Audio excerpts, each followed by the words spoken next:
Big breaking news తెనాలిలో జనసేనాని నిర్వహిస్తున్న వారాహి యాత్రలో అపశృతి చోటు చేసుకుంది. ఓ గుర్తు తెలియని వ్యక్తి వారాహి యాత్రలో పవన్ పై రాయి విసిరాడు. దీంతో అప్రమత్తమైన పవన్ త్రుటిలో తప్పించుకున్నారు. పవన్ కళ్యాణ్కు రాయి తగలకపోవడంతో అక్కడున్న వారంతా ఊపిరి పీల్చుకున్నారు. రాయి విసిరిన వ్యక్తిని పట్టుకున్న జన సైనికులు పోలీసులకు అప్పగించారు.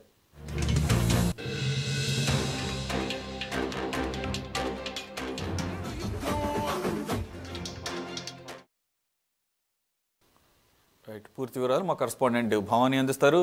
భవానీ, నిన్న లేట్ నైట్ చూసాము విజయవాడ సింగనగర్లో ఏకంగా ముఖ్యమంత్రి జగన్మోహన్ రెడ్డి మీదే రాయి దాడి జరగటం. ఈరోజు తెనాలి వారాహి యాత్రలో భాగంగా కాసేపటి క్రితమే జనసేన అని పవన్ కళ్యాణ్ మీద కూడా రాయి విసినట్టుగా తెలుస్తుంది. అయితే ఫార్చునేట్లీ ఆయనకి తగలలేదు, తప్పించుకున్నారని తెలుస్తుంది. ఏంటి రాళ్ల దాడి సంస్కృతిని ఎలా చూడాలి? ఇది ఎంత ఒక పగడ్బందీగా అపోజిషన్లో ఉన్న వాళ్ళు చేస్తున్నారు అనుకోవాలా, లేదంటే కనుక ఇది ఒక భద్రతా వైఫల్యంగా భావించాలా? Good evening and thank you Suresh. ముఖ్యంగా చూసినట్లయితే నిన్న వైఎస్ జగన్మోహన్ రెడ్డి పైన రాళ్ల దాడి జరగడము, వెంటనే కేంద్ర ఎన్నికల సంఘము అలర్ట్ అవ్వడము, భద్రతా వైఫల్యం ఎందుకు ఇంత వీక్ గా ఉందంటూ ప్రశ్నించడం, నివేదికలను కూడా ఇవ్వాలి అనడము, నాన్ బెయిలబుల్ వారెంట్ అనడము, ఇక అలాగే ఆ స్పాట్ లో కూడా 144 సెక్షన్ ను అమలు చేస్తూ అంతా హడావిడిగా ఉంది అనుకునే లోపే ఒక్కసారిగా న్యూస్ అంతా ఇప్పుడు పవన్ కళ్యాణ్ వైపు అయితే టర్న్ అయిపోయాయనే చెప్పాలి. ముఖ్యంగా జనసేన అధినేత పవన్ కళ్యాణ్ అయితే ఈ రోజు తెనాలిలో ఉన్నారు. ఆయన పర్యటన ఈ రోజు తెనాలి నుండి కొనసాగబోతుంది. ముఖ్యంగా తెనాలిలో విజయభేరి సభలో పాల్గొనేందుకు వచ్చినటువంటి పవన్ కళ్యాణ్ కు అభిమానులు, పార్టీ కార్యకర్తలు కూడా పెద్ద ఎత్తున స్వాగతం పలికారు. వారాహి యాత్రలో భాగంగా ఆయన వెళ్తుండగా ఎవరో గుర్తు తెలియని వ్యక్తి ఒక రాయిని విసరడము, అయితే ఆ రాయి పవన్ కళ్యాణ్ కి తగలకుండా కొద్దిగా దూరంలోనే పడడంతో పక్కనే ఉన్నటువంటి అభిమానులు అలాగే కార్యకర్తలు ఎవరైతే పవన్ కళ్యాణ్ పైన రాయిని విసిరారో వారిని వెంటనే కనిపెట్టి అక్కడ ఉన్నటువంటి చితకబాది ముఖ్యంగా పోలీసులకు అయితే అప్పచెప్పడం జరిగింది. అయితే పవన్ కళ్యాణ్ కి ఏం కాలేదు, ఒక్కసారిగా ప్రజలు కానివచ్చు అలాగే అభిమానులు, కార్యకర్తలు అందరూ కూడా ఊపిరి పీల్చుకున్నారు. అయితే రాయి విసినటువంటి వ్యక్తి మాత్రం అక్కడ ఉన్నటువంటి నేతలు, కార్యకర్తలు గుర్తించారు. అయితే ఈ రాళ్ల దాడి అనేది నార్మల్ గా చెప్పినట్లయితే ఎప్పుడో గతంలో ఒకరిపైన ఒకరు పరస్పరంగా, అది కూడా పర్సనల్ గ్రడ్జెస్ తోనే రాళ్లు విసురుకునేవారు.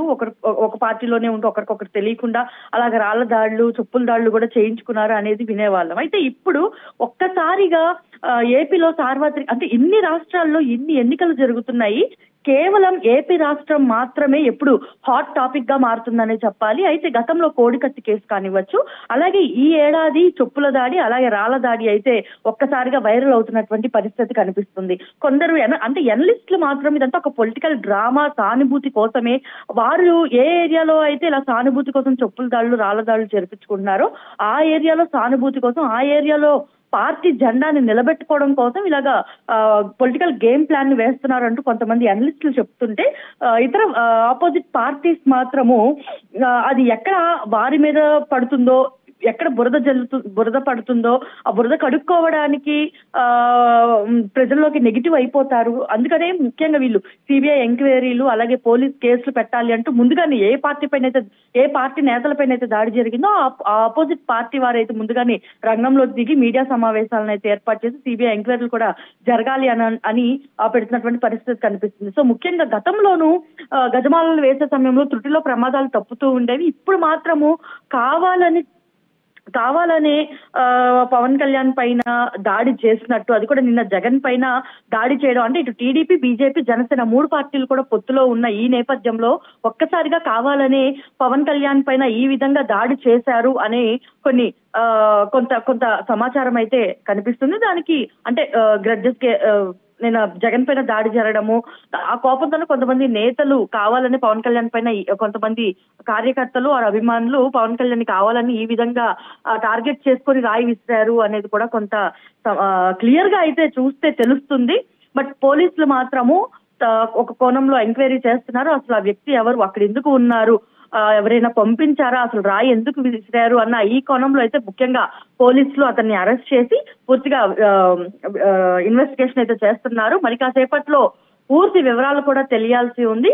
అయితే ఇంతకు ముందు సీఎం జగన్ పైన చేసినటువంటి దాడిలో ఒక ప్రదేశంలో ఒక 20 సెల్ ఫోన్స్ ఎక్కువగా కనిపించడము, వారినే టార్గెట్ చేసుకొని ఏ విధంగా అయితే కేసుని లీడ్ తీసుకున్నారో ఇదే విధంగా ఇప్పుడు పవన్ కళ్యాణ్ పైన రాయి విసిన వారిని కూడా అంటే పూర్తిగా అరెక్కే ఉన్న నిర్వహించుకున్నారని ఈ విధంగా పూర్తిగా డీటెయిల్డ్ గా ఒక ఎంక్వైరీ అనేది వేయబోతున్నారు.